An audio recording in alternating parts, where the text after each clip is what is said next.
د امر بالمعروف لخوا تازه او ډیر ښه اقدام د امنیتي ځواکونو د سرغړونو د څیړنې لپاره د نظامی معاینت جوړیدل. د امر بالمعروف او نهي عن المنکر وزارت وایي چې د اسلامي امارت مشر د هیوادوالو پر وړاندې د امنیتي ځواکونو د سرغړونو پر مخنیوي ټینګار کړی دی. د دغه وزارت د شکایتونو د اوریدو کمیسیون مرستیال صدیق الله طلون نیوز ته وایي چې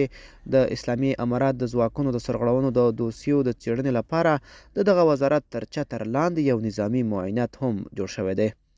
د امر بالمعروف او نهي عن المنکر وزارت د شکایتونو د اوریدو کمیسیون مرستیال په دې هکله وویل که چیرې نظامي مجاهدین سرغړونه وکړي د امر بالمعروف وزارت د سمې شکایت کې دننه یو معاینت ورته ټاکل شوی او ډیر اهتمام یې شوی په دې خاطر باندې چې د مجاهدینو تختې ته د افغانستان اسلامي امارت مشرتابه امیر المؤمنین صاحب توجه ورته کړې ده.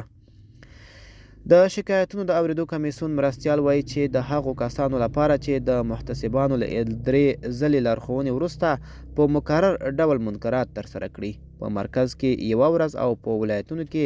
د ریاستونو لخوا 3 ورځې بند په پام کې نیول شوی دی. هغه دغه راز زیاتوي چې د دغو کسانو د بند په موده کې له هغو سره هیڅ ډول نامناسب چلند نه کیږي. صدیق الله څرګنده کړه دویم ځل بیا سپارښتنه ورته کیږي 3 ځل که چیرې اصلاح نشو په یوه سخته لهجه باندې چې په هغه سړي کې اثر وکړي او په 4م ځل که چیرې هغه شخص له منکر څخه